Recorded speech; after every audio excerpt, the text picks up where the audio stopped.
Hi everyone, and a very warm welcome to this episode of the Learning Journeys podcast brought to you by Lacuna Learning. Thanks so much everyone for listening and subscribing, and we hope you're all keeping really well just now. In today's episode, it's a bit special. We're joined by Australian coach and coach developer Ashley Ross. We are on different time zones, so it is very early in the morning in the UK and in the evening in Australia. So we're just about making it work, I think, one way or another. So pretty excited to have someone from a completely different continent on the podcast today. Ash has had just an incredible career, and I just want to unpack that a little bit today, so I won't over-introduce him. He's worked in different places across the world. He had roles with New Zealand cricket, national men's assistant and head coach at one point. He worked for the ICC in Dubai, Sri Lanka and India.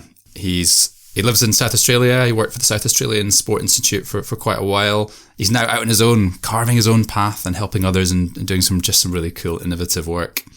We came across each other during, I suppose, the middle of last year. He shared, I think it was on LinkedIn, an article or a research study he'd done evaluating the impact of his work as a coach developer in South Australia, and I was just really fascinated by it. We had a couple of follow-up calls, and then we brought some mates along, and we have a little group now called Scozzies, Scottish Australians, and we come together and talk about coaching and coach development. So yeah, just a real privilege to be part of that. So a shout out to all the Scozzies who might well be listening to this as well. Interested to see where Ash and I go with this.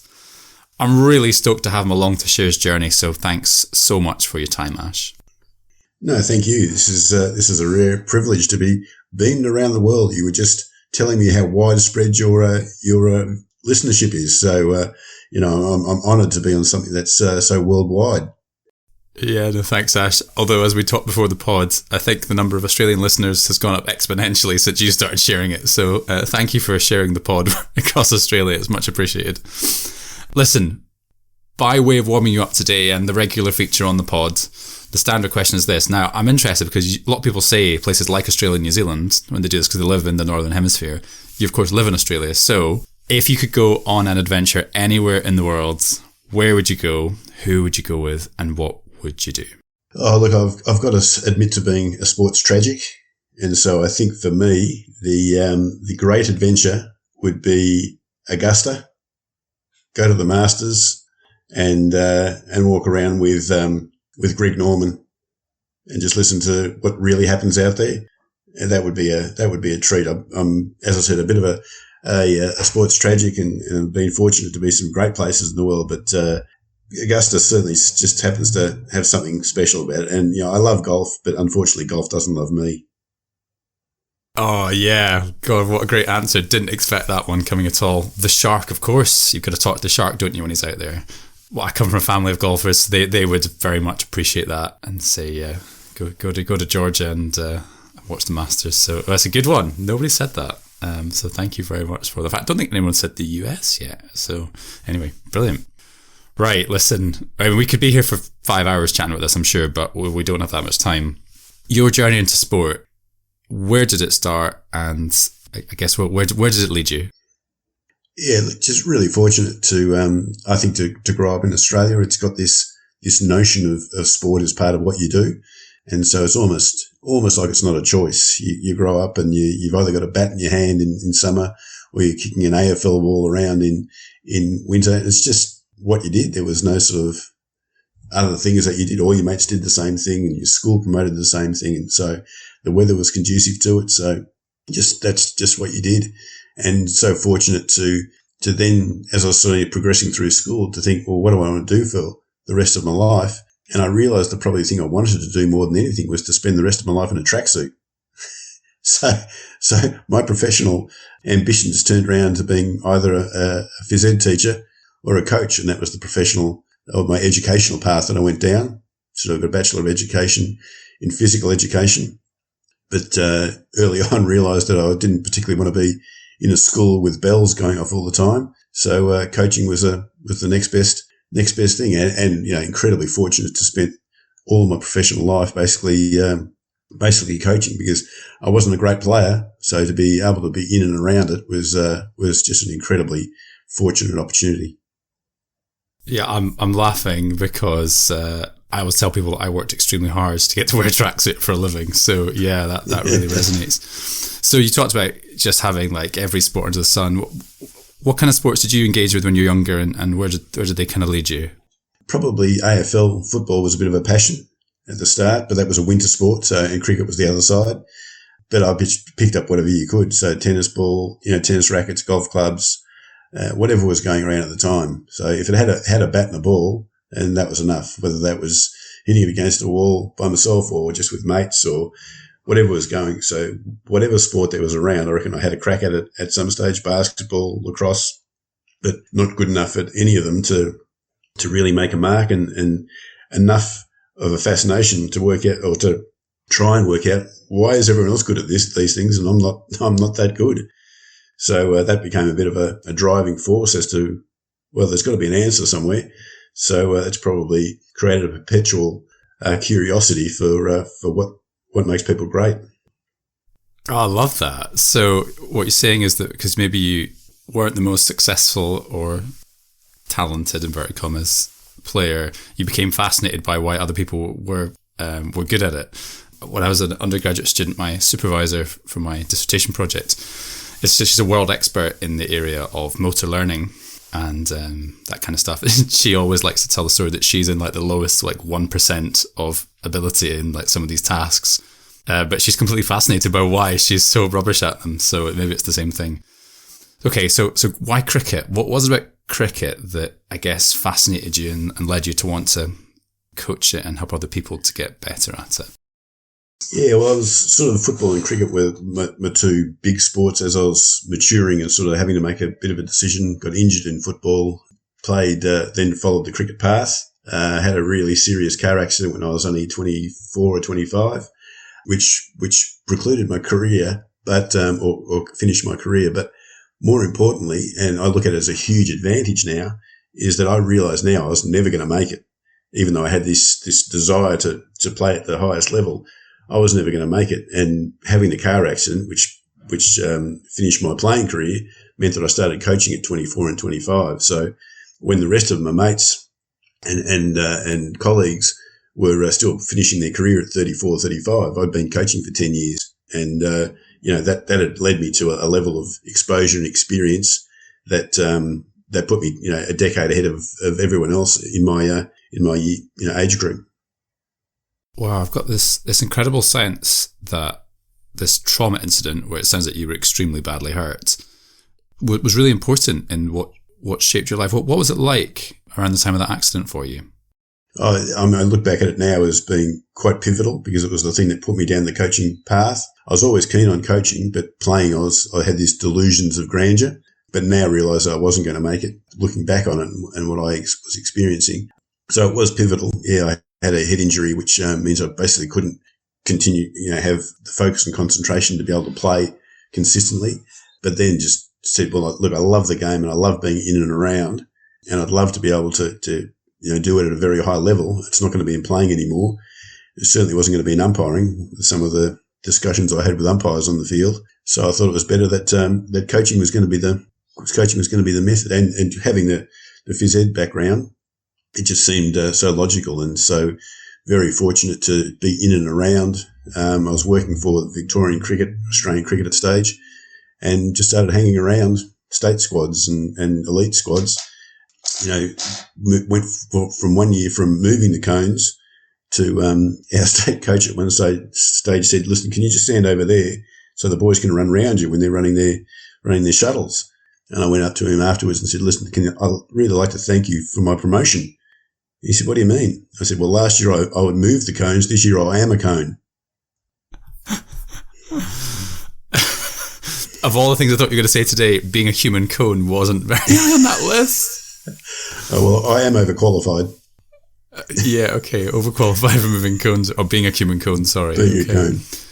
So was that where the coaching started? You said you're working for Victorian cricket. Was that where it all began? Was that your first coaching roles? Yeah, look, I was really fortunate to pick up a job introducing cricket into schools. It was the modified cricket called Kanga cricket, which is the first thing that we did. And that employed me in the state association. And then I just moved into working with better players, and better players worked from working with junior state squads and then up into the senior state squad. And just really, really fortunate to be around some great players of the time. in those state squads was Shane Warne and Dean Jones, Merv Hughes, Damien Fleming, Brad Hodge, players who had significant Australian careers. And I just happened to be in and around, and of course just had enough sense to shut up and just listen. Now, for the benefit of listeners who don't know cricket, and that list was quite a significant list of names of players that were around at that time. So it sounds a bit like right place, right time for quite a rich learning environment for you. Yeah, absolutely. Incredibly fortunate that anyone who knows cricket knows that there's when those cricket discussions are going on, there's a lot of garbage talked, but there's 5% gold. And you always just had to sit and wait for the 5% gold. And I was incredibly fortunate to be surrounded by so much wisdom. And probably the only clever thing I did was, as I said, to keep my mouth shut and keep my ears open and try and just pack myself with as much knowledge as I could.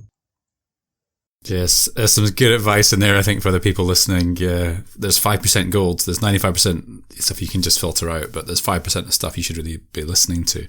I want to go back a second. We're going to dive forward into where your coaching career led you in a second, but I just want to pause on something, because I've got this fascination, curiosity that you've kind of obviously maybe always had.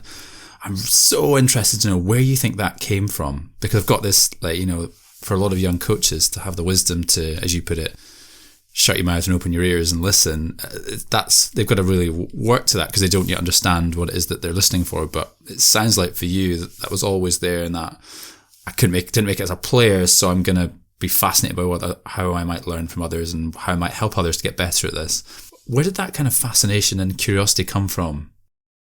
Yeah, I think for me it came from being exposed at a reasonably high level as a player, but just understanding that I couldn't do it. I just didn't have what it took, and I couldn't understand why, because I was working hard and I was doing all the things and I just didn't understand why. And I was surrounded by what people told me were good coaches, and they couldn't provide me with an answer as to why. And so I went down the path of thinking, well, I just don't have the talent.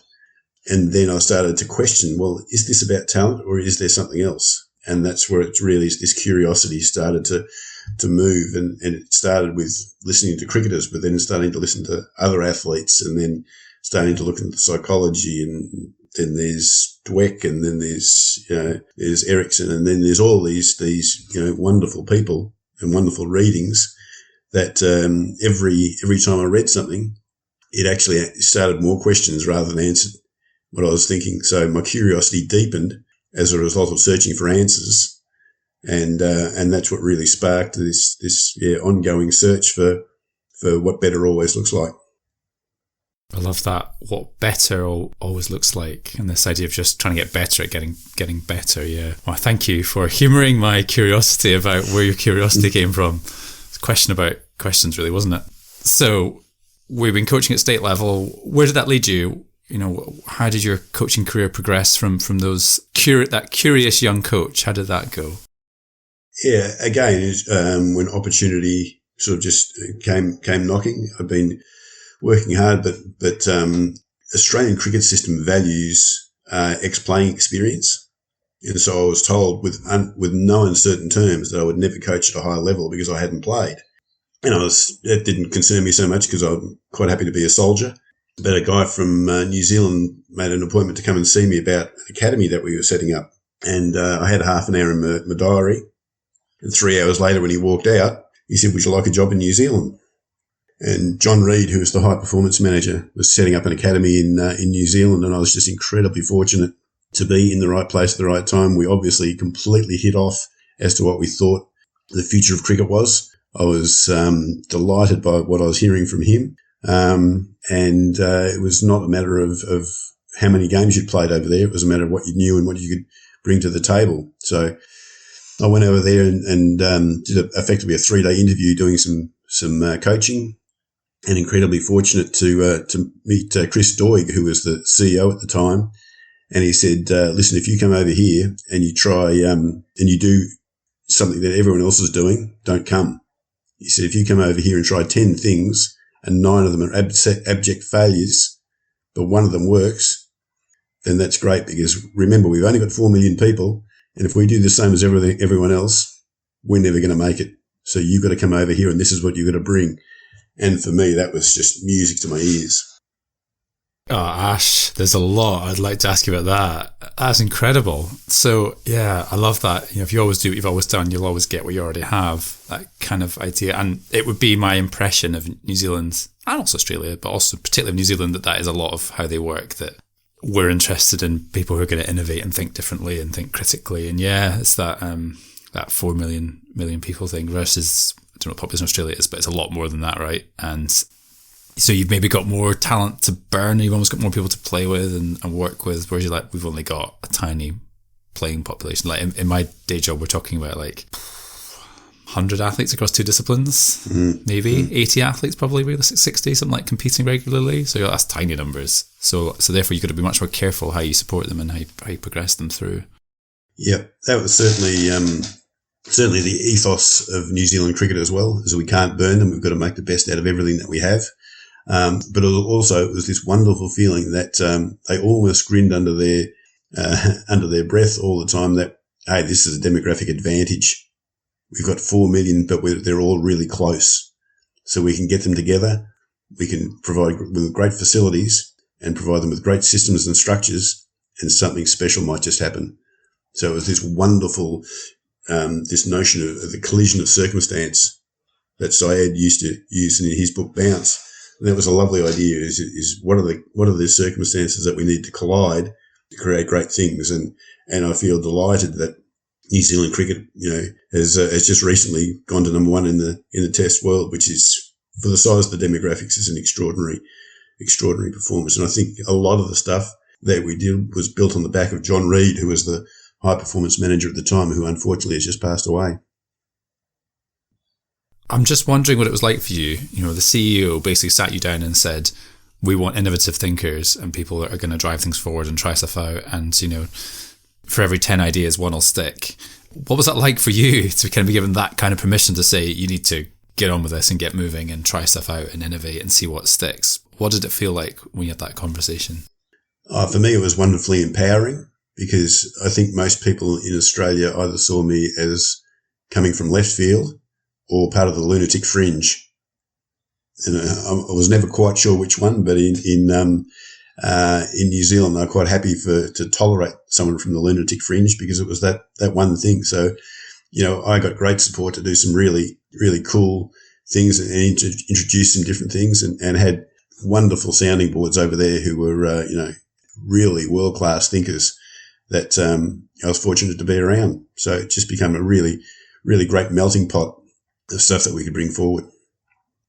So they brought you over, this maverick left field head of the creativity gang, I guess. Where did it lead you in New Zealand? It sounded like they were really keen to have you and you really enjoyed it. How did you progress from that kind of academy work? Look, I was really fortunate that, again, right time, right place. We were doing some stuff that was a little bit different in the academy, but it was getting really good traction. And the senior side, the Black Caps, were just struggling at that time. They'd just come back, and they were facing very, very shortly Commonwealth Games in Kuala Lumpur in 98, a World Cup in 99, and a Test tour of England at the back of the World Cup in 99. And they were very keen to add some skills to the management team. So I got added as the technical advisor and brought a lot of the ideas that I was using with the academy into the Black Caps, and was incredibly fortunate to be added at the same time as Gilbert Anoka, who's now the leadership manager of the All Blacks and has been for 20 years. So to sit and ride on his coattails was pretty special for me to be working on the technical side, and for Bert to be sitting there and saying, okay, well, this is how we're going to introduce it, considering the mindset of the players and how we manage that. And so it was this beautiful combination that I've learned so much from. I was incredibly fortunate. Yeah, I'm almost struck by you being a technical advisor. I said that with inverted commas, because the way you talked there was, although obviously you knew a thing or two about cricket, undoubtedly, I get this sense that actually what you were really interested in was maybe more around psyche and around mentality and around mindset. And so, yeah, I guess I'm interested in where did that come from? You've talked about that a few times in this conversation, that a real interest, obviously, in the technicalities of the sport, but also in maybe some of the psych components or those other components. Where did that kind of come from? Yeah, look, I've been involved with the team for probably 3 or 4 years, and we'd just come back from Kenya, where we'd won the first ever world tournament by a New Zealand men's team. We won the ICC Mini World Cup, it was called at that stage.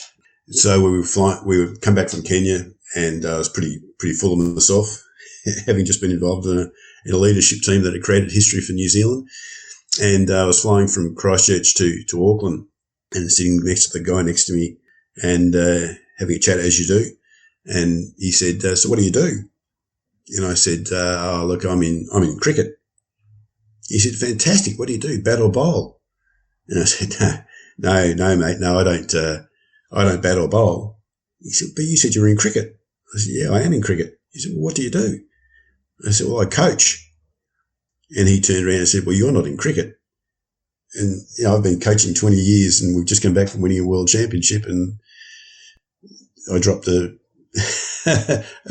pretty heavily laden sentence with the odd expletive in it that, no, I was pretty seriously in cricket. And he turned around and he said, no, you're in the people game. And that was the epiphanous moment in my coaching, is that he hit it perfectly. It didn't matter what I knew, because I knew because I didn't have a great playing background, I thought my responsibility to be a good coach was to pack myself with as much knowledge as I could. So if anyone asked me a question about cricket, I could give them a viable answer, and therefore I had some kind of credibility. But that beautiful statement that he made me realise that, no, it didn't matter what I knew. It mattered what my athletes knew and could do. So my whole focus became on transfer of knowledge, not of knowledge of itself. And then how do we get to get great people who played great cricket? And again, having the stewardship of Gilbert Anoka there, who is as good as anyone I've ever seen in the world in just his ability to deal with people. So to be able to sit back and watch that was a rare treat. But that was certainly the change in my coaching, away from the technical to more about coaching the people that was in front of me. Well, you are not the first person on this podcast to talk about coaching people. Our shared friend and acquaintance, Bob Eason, Bob always says, doesn't matter if you're coaching bullfighting or coaching archery or whatever, you're coaching people. But I love that story of the flight home and just this person leveling you, and just in a nice way, like not in a horrible way at all, just saying, nah, you're in the people business, mate. You're not cricket's just the context you operate in. Yep. So that became probably the dominant thought for the rest of my days, is that this understanding that you were in the people business and that coaching was a generic art. So it wasn't simply about cricket or golf and indeed I challenge the coaches that I deal with now is, could you coach Tiger Woods? And just get them to think about, well, what's the coaching process that you go through here? And yes, the professional knowledge is around golf in that case, but really, what are the kind of things that you'd say? What questions would you ask? Because those questions are generic for any great coach. And so the coaches, our greatest coaches, they're the ones that say, oh yeah, yep, I could coach him. And you say, well, what would you say? And they'll invariably turn around and say, well, what are you working on? And that's the ultimate coaching question. The athlete-centered coaching question, what are you working on? And then being able to work from there. You have helpfully provided me with the perfect seamless segue into what I wanted to ask you next, which was, so you had this career, and you're a very modest character, and you belie a highly successful career in a high-performance space. But I know you more as a coach developer in recent years. So you're talking about working in a different environment, and I find myself in a place now trying to gain credibility occasionally, but generally gaining credibility by not knowing anything and kind of owning that. What was your journey like into working as a coach developer across a whole of different sports? Yeah, you're right. I was incredibly narrow because I was down a cricket path, cricket rabbit hole, some might say, very strongly. And I was really fortunate to get the job with South Australian Sports Institute, which had Olympic-facing sports, no cricket. And I had no background in any of the sports that I was dealing with. And there was, I suppose, a bit of trepidation around that. But then I realised that it was actually valued very highly by the coaches, because we were never, ever going to have a technical argument about how Kyle Chalmers, who's the current 100-metre freestyle champion from Rio, we're never going to talk to his coach about how he should be putting his hand in the water, because that's not what I know. But what we are going to talk about is how do we communicate? How do we ensure that there was understanding? How do we make sure that that understanding is going to move forward into learning and into performance? And they're the wonderful conversations that were had across 15 different sports, and great coaches who were just focused on wanting to get better. And so my focus was never upon assessing anyone. My focus was only ever about moving them from one point forward. And I was really fortunate to have people who shared that excitement about just wanting to get better. Yeah, you talked there about what you offered being highly valued by the coaches. What was it about your approach that they valued so much, do you think? For me, I think the most important thing is, I heard this the other day and it's resonated with me really strongly, is that that engagement and development occur at the pace of trust. And I was incredibly fortunate to have the guy who employed me. He's just did a terrific job saying, or asked me actually, what's going to happen in the first 90 days of this job? And I said to him, look, to be fair, you're not going to see much in the first 90 days because I'm going to be spending a lot of time just in people's environments, just watching, just trying to be around, just trying to develop trust. And Tom Patrick, who's now with New South Wales Institute of Sport, is a terrific fella, and really, really good in the high performance space. He said, that's great news, because if you had have said anything else, we would have thought we got the wrong fella. And there we go again. Great leaders creating environments for people to do great things. Someone saying, listen, I expect you to be out there doing that. In my first meeting with my boss when I took my current job in canoeing, he said, if I see you in the office too much, we're going to have a difficult conversation, because I pay you to develop my coaches, not to sit in offices writing courses. The people who are brilliant in that already, we don't need you to do that. If you're not with my coaches, I'm going to wonder what it is you're doing. It's kind of the same thing, right? Yeah, absolutely. And to have that support, to be just in their space, to be able to having conversations, and to be able to, I think one of the best tools that you can use is to show some vulnerability. Vulnerability and the Australian male don't sort of necessarily line up that well, but the ability to be vulnerable, to show these people that, hey, look, I've made a lot of these mistakes myself.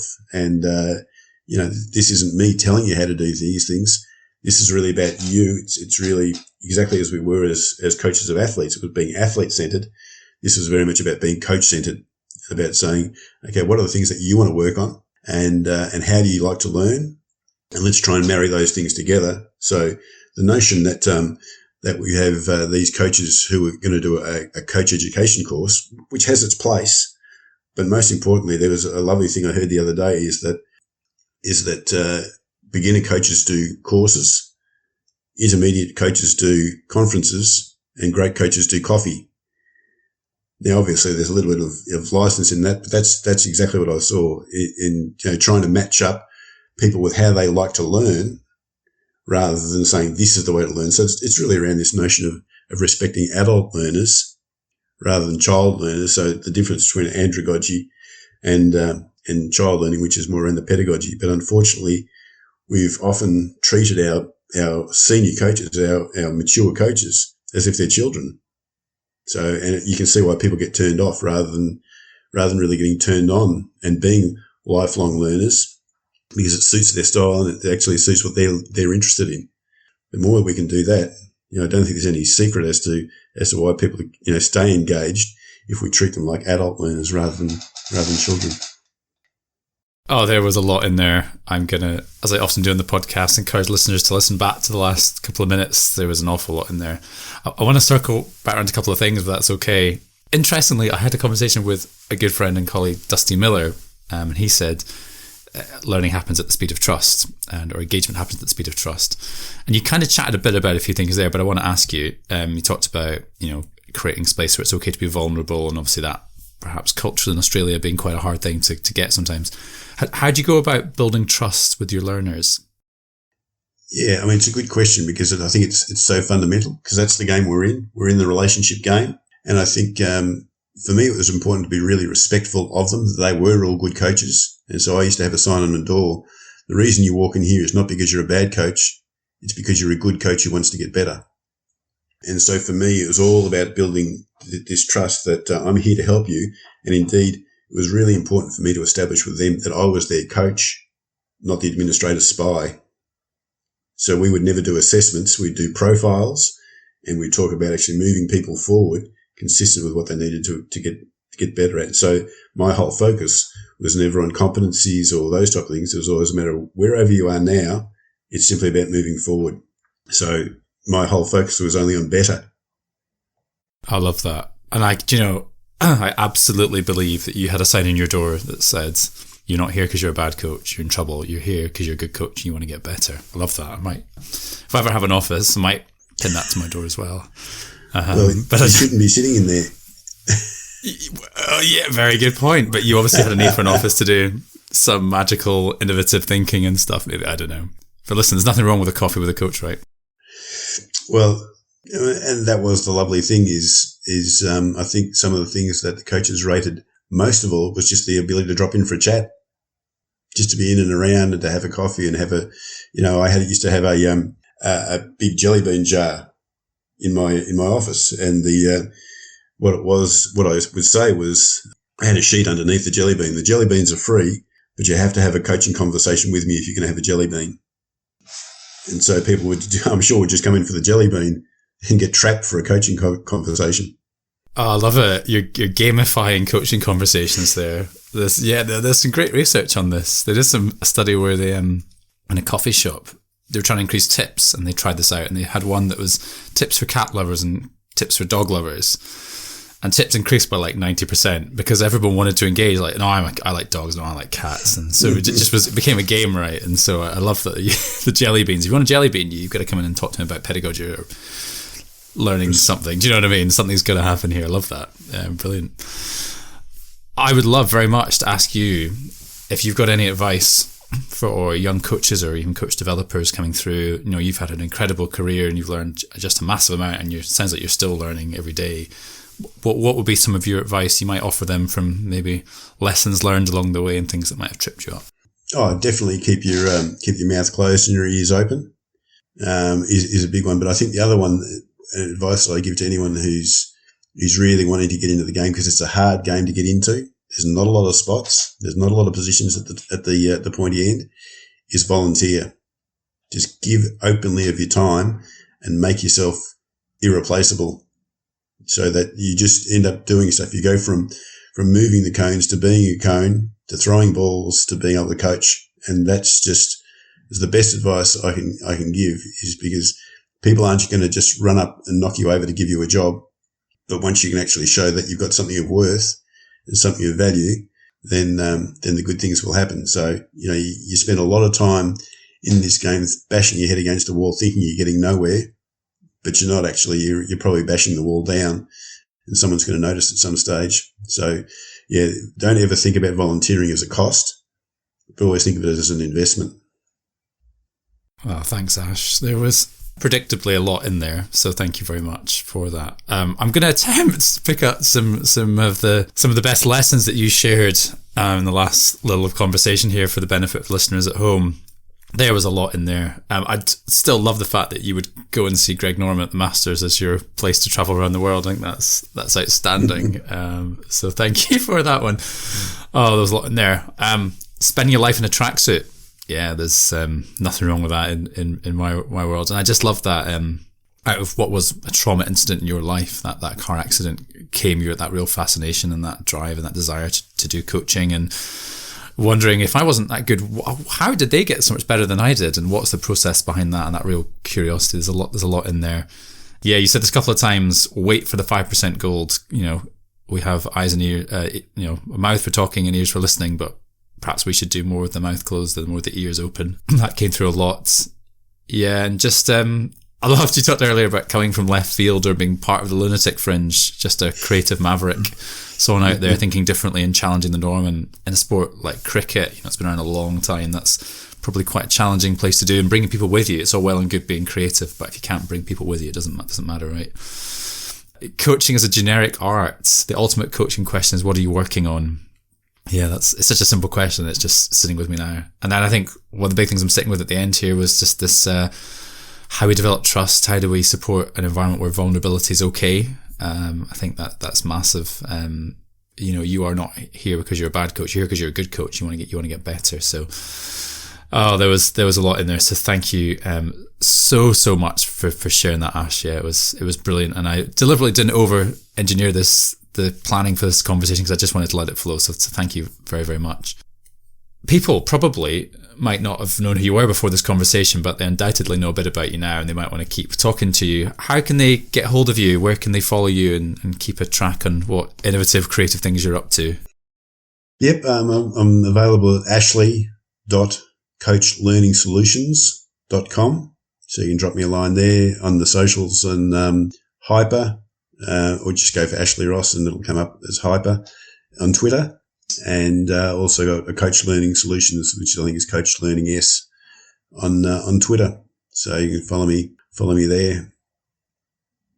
Brilliant. Thank you very much. I will stick that in the description so people can keep a track on him. He does share some pretty cool stuff, everyone. So I would definitely give him a shout out. Everyone, thank you so much for listening. It's been really great. We tipped over 1,000 downloads the other day. So thank you everyone for listening. And great to have people from new parts of the world listening in as well. So really grateful for that. Hit subscribe to make sure you don't miss out. And obviously everyone at the moment, please stay safe.